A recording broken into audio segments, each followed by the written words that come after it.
आप हमसे यह नहीं कह सकते कि सुप्रीम कोर्ट ने आदेश पारित किया है, सुप्रीम कोर्ट अकेले निपटेगा। दिल्ली हाई कोर्ट ने ऑक्सीजन मुद्दे पर केंद्र से कहा। दिल्ली हाई कोर्ट ने सोमवार को केंद्र की उस तर्क को स्वीकार करने से इनकार कर दिया, जिसमें केंद्र ने कहा कि हाई कोर्ट चिकित्सकीय ऑक्सीजन की कमी के मामले में हस्तक्षेप नहीं कर सकता है क्योंकि सुप्रीम कोर्ट इस मामले पर संज्ञान ले चुका है। आप हमसे यह नहीं कह सकते कि सुप्रीम कोर्ट ने आदेश पारित किया है और सर्वोच्च न्यायालय अकेले ही इससे निपटेगा। हम सभी को क्रियान्वित करना होगा और हम सभी कर्तव्य बाध्य हैं। पीठ के समक्ष एसजी शर्मा ने प्रस्तुत किया कि मामले में शीर्ष अदालत द्वारा निर्देश दिए गए हैं और इसलिए यह मामला उच्चतम न्यायालय के समक्ष होना चाहिए। एसजी शर्मा ने यह भी कहा कि उच्च न्यायालय उच्चतम न्यायालय का निष्पादन अदालत नहीं हो सकता है। न्यायमूर्ति सांघी और न्यायमूर्ति रेखा पल्ली की खंडपीठ ने शर्मा को निर्देश दिया कि वह केंद्र से निर्देश ले कि जब दिल्ली के डिप्टी सीएम ने रक्षा मंत्री से कोविड-19 महामारी में सहायता के लिए बातचीत कर ली गई है तो फिर जल्द से जल्द सशस्त्र बलों की सहायता से सुविधाएं, ऑक्सीजन की आपूर्ति आदि उपलब्ध कराई जाएं। पीठ ने एसटी को जवाब देते हुए कहा कि सुप्रीम कोर्ट ने ऑक्सीजन और राज्य के सहयोग के मुद्दे पर विचार किया है और निपटाया है, लेकिन अस्पतालों में बेड की कमी के पर कुछ नहीं कहा गया है।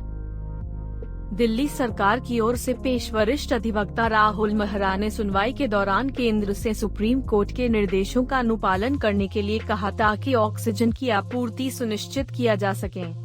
शर्मा ने मेहरा की सबमिशन पर आपत्ति जताते हुए कहा कि यह नहीं लिया जाना चाहिए कि यह कोर्ट सुप्रीम कोर्ट की एक निष्पादित अदालत है। खंडपीठ ने एसजी शर्मा को विशेष रूप से मुद्दे पर आने के लिए कहा। दिल्ली के डिप्टी सीएम का रक्षा मंत्री को सेना की सहायता प्रदान करने के संबंध में पत्र। शर्मा, आप हमें यह नहीं कह सकते कि सर्वोच्च न्यायालय ने आदेश पारित किया है और सर्वोच्च न्यायालय अकेले इससे निपटेगा। हम सभी को क्रियान्वित करना होगा और हम सभी कर्तव्य बाध्य हैं। एसजी शर्मा ने कहा कि सुप्रीम कोर्ट द्वारा इस मामले से निपटा जा रहा है कि उसने इस पर संज्ञान लिया है। मेरा प्रयास केवल यह है कि जिन क्षेत्रों पर सुप्रीम कोर्ट ने कुछ नहीं कहा है, न्यायालय उस पर दिशा निर्देशों दे सकता है। बस ध्यान यह रखना है कि कहीं भी ओवरलैप नहीं होना चाहिए।